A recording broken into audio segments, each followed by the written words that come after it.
aku mulai bisa menata dan mengawali cerita. Namaku adalah Zakaria. Namun sehari-hari orang memanggilku Joko. Itu karena lidah Jawa yang tidak mudah mengeja sesuai nama terangku. Aku tinggal di komplek pesantren Sabilil Mutakin. Sebelumnya bernama pesantren Takeran yang didirikan oleh Mbah Kiai Hasan Ulama pada tahun 1880 yang diteruskan oleh putranya, yaitu Kiai Mutakin. Pesantren Takeran kemudian berlanjut kepada cucunya, yaitu Imam Mursyid Mutakin, sebuah pesantren tua dan terbesar di daerah Magetan, Jawa Timur. Pesantren ini menjalin hubungan erat dengan dua pesantren besar lainnya, dikenal dengan hubungan 3 serangkai, yaitu 3T, Takeran, Tebu Ireng, dan Termas. Pada tanggal 16 September tahun 1943, Kiai Imam Mursyid Mutakin mengumpulkan murid-murid dari masa kakeknya hingga ayahnya yang berjumlah sekitar 2.000 orang di pesantren Takeran. Mereka diajak mendirikan pesantren baru dengan nama Pesantren Sabilil Mutakin atau disingkat dengan PSM.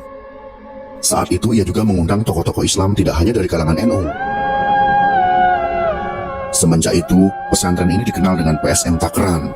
Kiai Imam Mursyid tidak mengubah pondok ini ke model pendidikan modern, akan tetapi tetap mempertahankan model pengajaran salaf atau tradisional, seraya mengajarkan tarekat Syatariah.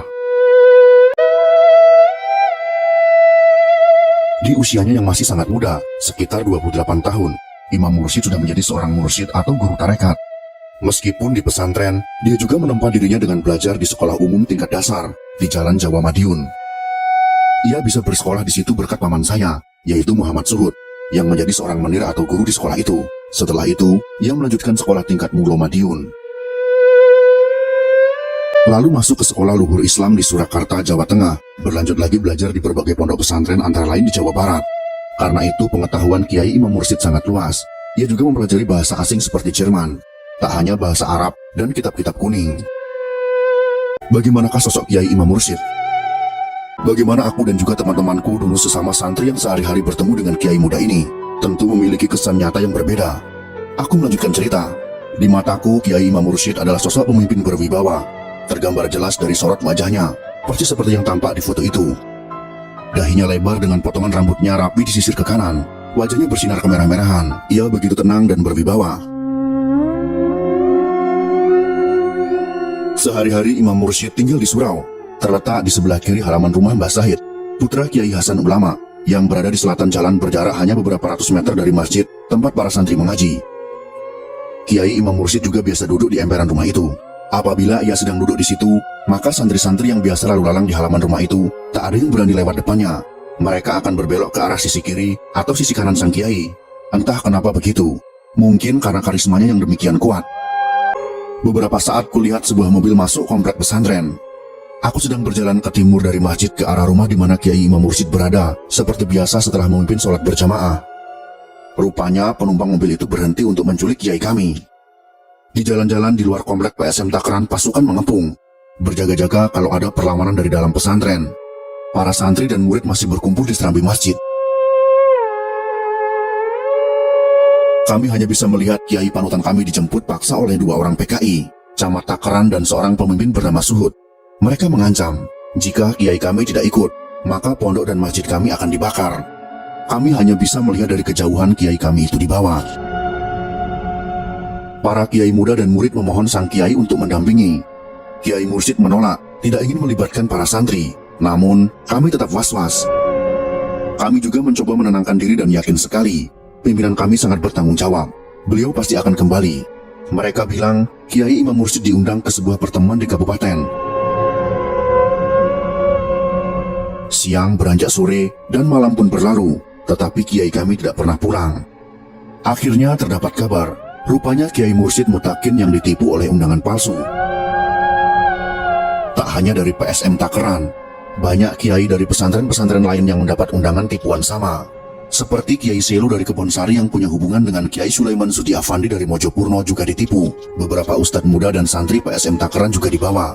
Mereka digiring ke pabrik gula Rejosari Goranggareng, berjarak sekitar 5 km dari PSM Takeran.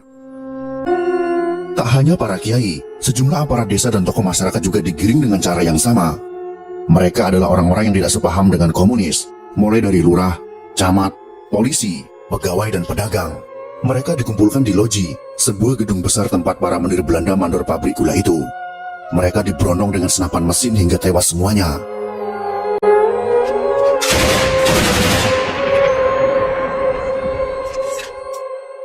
Sisanya sebanyak 200 orang yang terdiri dari para kiai dan santri dinaikkan ke gerbong kereta pengangkut tebu, dikumpulkan jadi satu hingga penuh sesak. Mereka dibawa ke sebuah sumur tua di Desa Suco, Kecamatan Bogem, Kabupaten Magetan, berjarak sekitar 7 km dari pabrik itu. Di sana mereka dikubur hidup-hidup.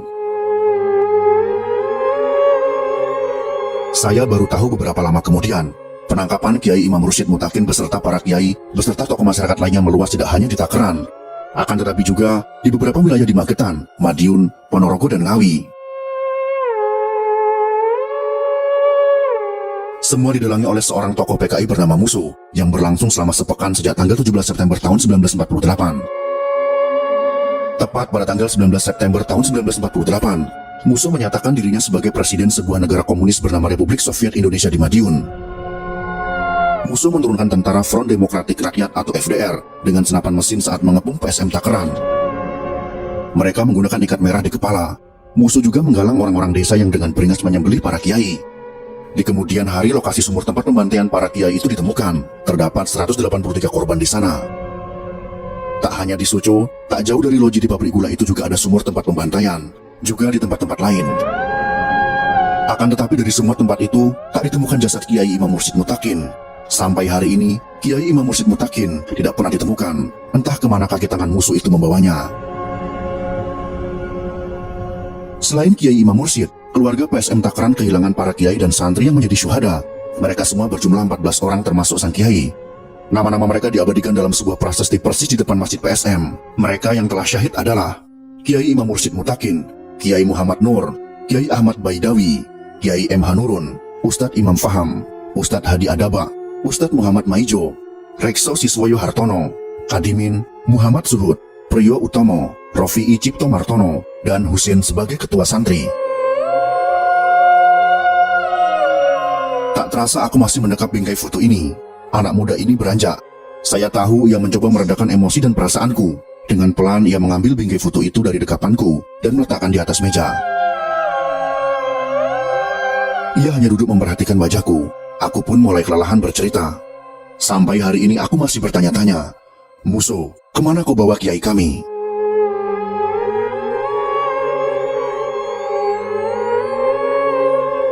Itulah sebuah kisah